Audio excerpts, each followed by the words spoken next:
Okay, so I'm yet again delighted to be joined by another Froome star. Today I'm joined by James Ollis. How you doing, James?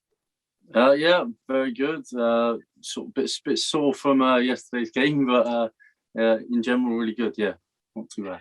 So I'll have to ask, is that from being kicked around the park and still dominating the game yourself, or was that just from the celebrations and jumping all over each other at the end? I think it's a bit of both, really. No, I think the majority was the two centre halves of Melksham didn't really take a liking to me and John. I don't think so. It was mainly from that. Yeah. Well, to be honest, if they were your centre backs, Sam and Maps and Alex, if they were getting run around, you'd expect them to give it a bit back, wouldn't you? Yeah, definitely. Yeah. So yeah, talk us through it. Really, that game. Obviously, the management team came out afterwards and said, "Well, James was their man of the match." Must make you feel pretty good to hear that, but also you played with a smile on your face for the whole of that game. Yeah, definitely. It was well, obviously everyone knew it was a massive game going into it. And as a player, you always get like a real buzz when it's a big game and it's there's going to be a big crowd. So it's definitely one that it was just you enjoy it as obviously we were playing well, so you enjoy it much more. We dominated the game really. It was a really good game to be involved in. We had all the ball. We scored and we looked dangerous every time we went forward. And with it being local derby, it's just the extra bit of enthusiasm that you need, and it gives you that extra bit to go and win. And when you do in the way we did, it just really good day overall, really.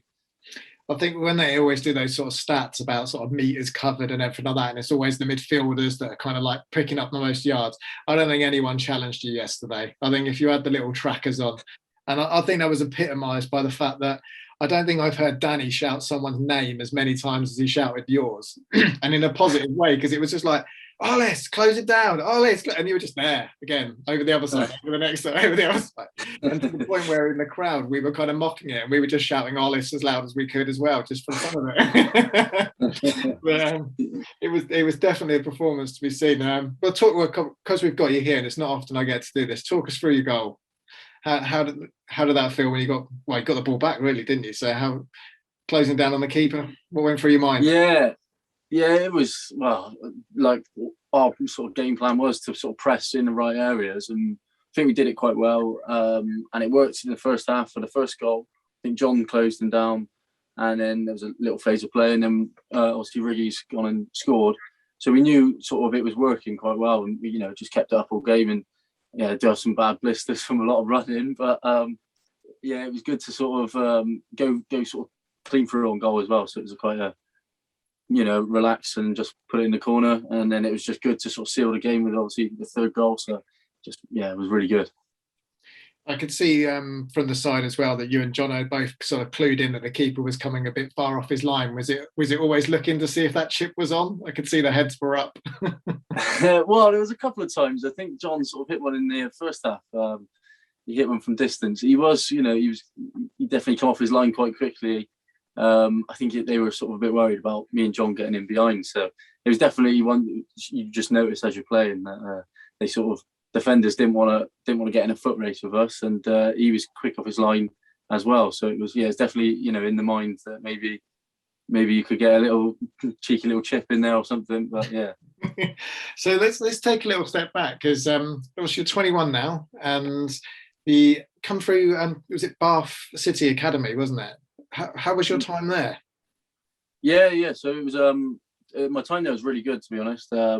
So you sort of go there as an under 18 and you do the college course with it, almost alongside like a real academy Bristol City would do, or Rovers. So you sort of mimic that. So it's perfect really, because you get as much football as you can, and you're still in college learning. So it's really good for I found it really good for just development, because you're training 2-3 times a week, and then you've got two games a week as well. So it was really good. And then from there, I obviously managed to get a contract with the first team. So that was obviously, a proud moment for me. So 18 years old, coming on for Bath first team. I can imagine it was in front of a decent crowd. Nerve-wracking, exciting? Yeah, definitely nerve-wracking because obviously, I sort of worked for those 2 years, definitely just trying to get into sort of around the first team, and then when you get given your chance that you've gone from sort of playing with not a lot of fans to quite a lot of fans, and it's definitely nerve-wracking. And I sort of had a few moments off the bench with, I think there was one that sticks out was we played Dartford away in a league game, and I didn't really expect to come on, and then we had a couple of injuries, so I've come on at half time, so I had a good 45 minutes to play, and there was I think there was quite a lot of fans there. I don't know the attendance, but that was definitely their stand is right there, they're right on top of you, so that was definitely a nerve-wracking one. That one was definitely. So then obviously that turned into a series of loan moves for you. How did you find that, going to sort of Keesham to Mangotsfield? Yeah, no, that was good. That was good, really. I started. I think my first one was definitely Keynsham when I was still at the under-18s then as well. But it was good to sort of get the men's experience so soon, really. And I did quite well there. Scored quite a few goals, and it sort of made it quite easy to go then to the next level, where I went to obviously Mangotsfield on loan for I think probably about half a season. Again, did quite well there. I really enjoyed my time there, and obviously Simo was assistant there at the time. And that's sort of how I got to know Simo. And then there was, I think after that, I think I went to Yate on 2 different occasions. It didn't quite sort of work out for me. They had quite a good team at the time, so I couldn't quite get into the team. So it was a few loans and then cut short. And then I think I ended up going back to Mangotsfield, but permanently rather than a loan. And yeah, that was, I carried on where I sort of left off with them, and enjoyed it again with working under Simo again. And, we did quite well for quite a young team. So obviously we know that we actually picked you up obviously from Thatcham, right at the sort of just after the kind of title race that got cut short. I know you sort of joined sort of halfway through that season. I know a lot of games are called off with the weather and those sort of bits and pieces, but did you actually make it? I don't think you played in the Froome versus Thatcham game itself, did you? But were you there, or was it something you were aware of? Yeah, so it's sort of a few things sort of happened at Mangotsfield, and a lot of players ended up sort of leaving in that season. So I think it was around the sort of Christmas time, which is just before obviously the COVID all hit. And so I'd been in contact with James Moon, who was assistant at Froome at the time, because obviously he'd been a college teacher as well of mine. So I was in contact with him, and he sort of, we spoke maybe a little bit about me coming to Froome, but it was more Froome had a good squad then, and they were settled in the middle of the season, so he didn't really think there'd be a way in for me. And then Thatcham, I spoke to the Thatcham manager, and he sort of showed interest in me, so I ended up coming to watch the Froome Thatcham replay from the game that was called off halfway through. So I was, taking a look at both teams really, and obviously Froome won convincingly 3-0. So it was a bit of I obviously went on to join Thatcham then. Like you say, the weather cooled off a lot of games. I think I was there for probably about 2-3 months, but I only played 3 games, I think, where the weather just cooled off several games in a row. And then obviously COVID hit, so the season was obviously stopped. I think, we don't. I say not that we don't like to talk about those Thatcham games, but I think it was that first game was just always the height of controversy.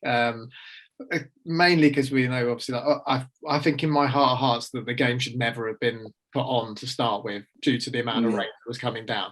But the fact that the referee had obviously allowed it, got through half time and everything, and then all the sort of fun and games started with sort of like people clearly deliberately tearing up the pitches and stuff like that. And I think so when you came to watch that, I won't make you comment on that, but the second one, I think that just put a lot of the fans and the players were like, right, no, there's absolutely no chance we're losing this game.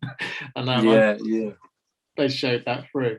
So obviously now you're part of the Froome squad, obviously into a second season now, but obviously this last one was a bit broken up.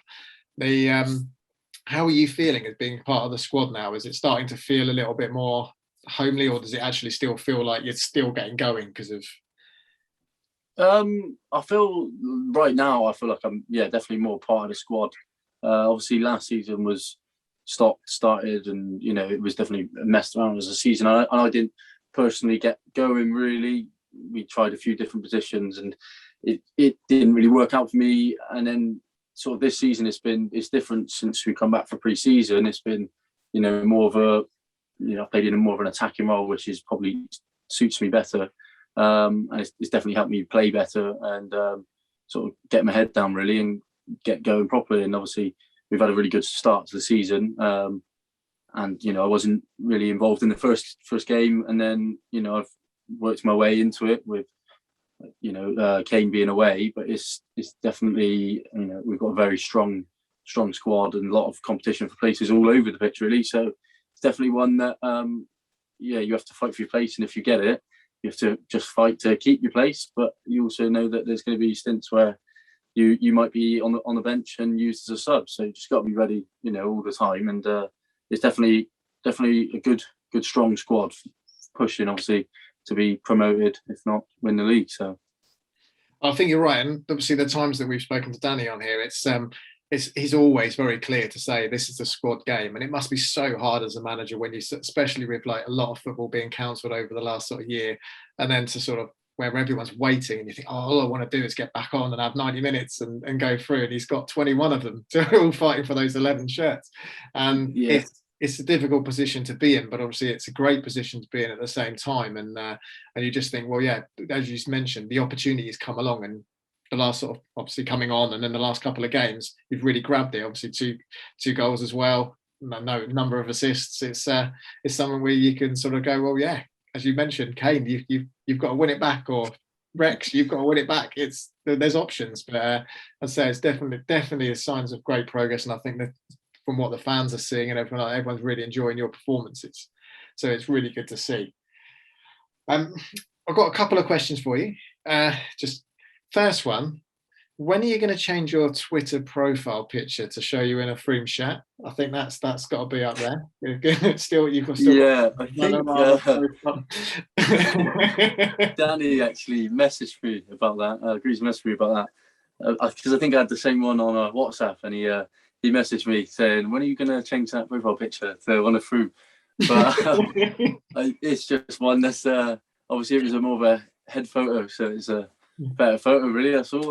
But I'll make sure I change it after a couple of comments now, so I better change it. So well, I think otherwise we'll just make one for you and you won't like that. Yeah. And then as I've sort of got myself into a bit of tradition to do since Max as well, I do like Googling people's names now to see like kind of where you sit in the standings. And I actually think you're probably the second most famous James Ollis at the moment. Kind of just hit, and I'm not sure if famous is the right word for this guy, but as imagine it's in America, James Ollis got arrested for having 40 guns and 200 marijuana plants. So you've got a bit of going to sort of top that level of how on earth did he have all that in his house? But yeah, it's I think you're a slightly more positive version of the James Ollis. Yeah, I'd like to think so. I don't really know what else I can say on that. But unless you're about to pan around your house to show me your massive... No, I'll keep that one a secret for now. As those drones come over. But James, it's been brilliant to speak to you tonight, and all the best for the coming game, the FA Cup game coming up again on Saturday. I'm sure you're looking forward to it. Is there anything that, in regards to yourself, about FA Cup, is it got that special nature for you as well, or is it something they're sort of more growing into? I think it's the FA Cup, and everyone has that sort of special feeling for it, because especially sort of, we've got to go through a couple of preliminary rounds to get there. There we go. To get to obviously those big games in this, obviously with all the big teams that are in it, it's always a special one, because every round you go, it's that extra bit of we could go a bit further, and it's always a good buzz. So, and obviously being Mangotsfield, it's another sort of local derby again. So I think it'll be a good game, and hopefully we can get a result and go further again. You say it's against Mangotsfield. Does it make it that little bit more special because it's one of your old teams, or is that just done now? Gone? A little bit. I mean, it probably would be if it was sort of the sort of manager and stuff there, but obviously a lot of ins and outs have gone on there, so it's not really the same. But still, obviously, there'll be the chairmans and all that. They'll probably be the same, and obviously there's that extra bit of you want to show them why you've gone to what I would say is a better club and a better team. So you want to show why and want to get a result. So yeah. Well, I don't think I could finish on anything better than that. So I think we'll leave it there, James. But, okay, perfect. Thank you again for your time tonight, and good luck on Saturday. No worries. Thank you very much, Scott.